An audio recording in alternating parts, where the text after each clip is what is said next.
Friends, welcome to my channel. Don't forget to like and subscribe. It's not difficult for you, but it's nice for me, and we're starting. My name is Kevin Smith. I am 40 years old, and I have been married to my wife Margaret, also 40, for 18 years. The first 8 years of our marriage were wonderful. Love 5 times a week, lots of trips together, etc. Then Margaret got into politics. Especially over the past 2 years, it has become clear that Lyubov and I are far behind politics on its list of priorities. I turned into a horny dude, and my gaze began to wander, especially after she announced herself as the Democratic candidate for Lieutenant Governor of Virginia. Her opponent, the Republican candidate, was Brian Jones. He was about 45 years old. We lived in Arlington, and he lived in the suburbs of Alexandria. Brian and my wife had a very strained relationship.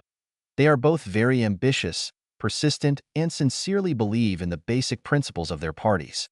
I, on the other hand, am only mildly interested in politics, and although I would never tell my wife about it, I am actually an independent person.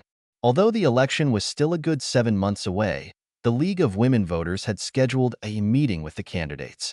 Not real debates, but public appearances by candidates for governor and vice governor, and then a party where everyone could chat. Of course, I was expected to come, and I did. Fortunately, none of the spouses were introduced, and I was able to get lost in the crowd. That evening, when my wife was at a party, I noticed that a woman was looking at me more than once. Although I didn't want to have an affair until after the election, so as not to embarrass my wife, I was looking out for potential candidates for the future, so I appreciated her. She was a woman of large build, and I'm not using that as a euphemism for the word fat, because she definitely wasn't fat, but just big. I'd say about 175 centimeters tall, weighing 80 kilograms, and probably a year or two older than me. She had a beautiful face, although it was too made up. I approached the big woman and introduced myself as Kevin. Just Kevin. She introduced herself as Carol. Just Carol. We started talking while maintaining eye contact, except when our gazes wandered to different parts of the body. I was as courteous, charming, and gentlemanly to her as I could be, and we talked, laughing, for a good hour before the company began to disperse. Obviously, there was some kind of mutual understanding between us. When we both realized that the event was coming to an end, we both said we needed to say goodbye. I said, "You know, I don't even know your last name. I'm Kevin Smith." A puzzled expression appeared on her face, and she said, "I'm Carol Jones. Is this your husband Brian? The man who is running against my wife Margaret for lieutenant governor?" I asked. She laughed and said, "I think so," which made me laugh even harder. I don't know what came over me, but while we were laughing, I said, "Well, I don't understand Brian's political views, but at least he had the good sense to marry a charming woman with a 5+ ass." Oh, damn it. Right after I said that, I couldn't believe I did it. Carol's jaw dropped and she blushed. I felt myself blushing too, and I was sure that my jaw had dropped too. I mumbled an apology, something like, "Oh, my God, I'm really sorry. I didn't mean to offend anyone." Sometimes the filter between my brain and my mouth doesn't work properly. Carol smiled at this and asked, "Does that mean you really think my ass is great?" Not knowing what else to say, I replied, "Actually, yes, but it was inappropriate for me to say it." At that moment, her husband Brian came up and introduced himself. He was obviously shocked to find out that I was Margaret's husband. When we parted, I smiled at Carol and said, "It was very nice to meet you." To which she replied with a wide, sincere, sympathetic smile. Then a plan matured in my little brain.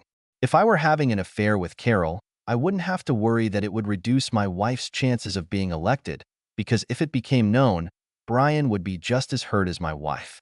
So a couple of days later, I called Carol.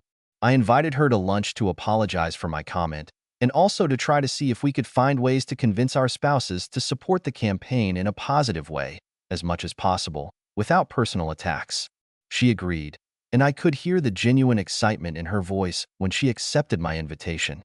Maybe she thought about me as much as I thought about her, I thought. Carol greeted me warmly, smiled broadly, and hugged me when we met for lunch. She looked great, without makeup than when we first met, and in a more revealing outfit with a large neckline. Her outfit clung so tightly to her rounded ass that you could bounce off it by a quarter. While we talked a little about politics, I found out that she is also an independent woman.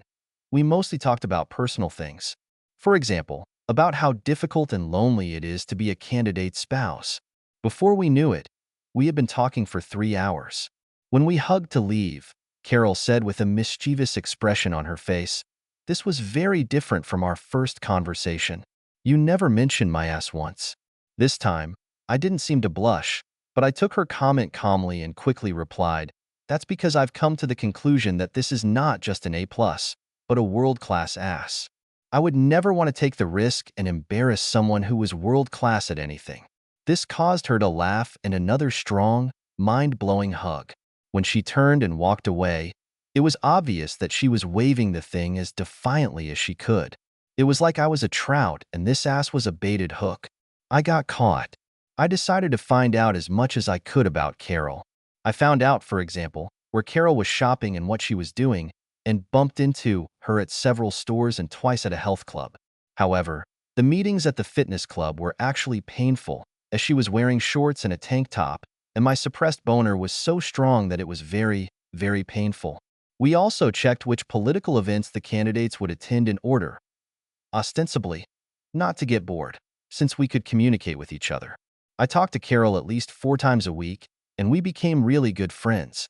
Despite her obvious attraction to me, I was very reluctant to approach Carol in a beautiful way, fearing that I had misinterpreted something or that I would be rejected. I'm not good at dealing with rejections. I've never been able to, and probably never will be. Then, about 3 months after our first meeting, a catastrophic event occurred. One of my wife's employees, I do not know if it was with my wife's knowledge or not, made a comment to the press about Carol's alcohol problems about 5 years ago. It was a stupid comment that had nothing to do with the election campaign, but it was published in a local newspaper. Carol and I found out about it on the same day. I was furious. I called Carol. I had her cell phone number by then, but she didn't answer. I left her a message telling her that I would take care of the dismissal of the person who made this comment, which I did, despite my wife's reluctance, since I did not answer the phone. I apologized, although I had nothing to do with it, and asked her to call me back. When she didn't call back the next morning, I took the opportunity and went to her house. Carol opened the door, crying. When she saw that it was me, she tried to close it. I didn't let her. I burst in. I begged her to believe that I didn't know anything about it beforehand, that I fired this man and that I am truly sorry.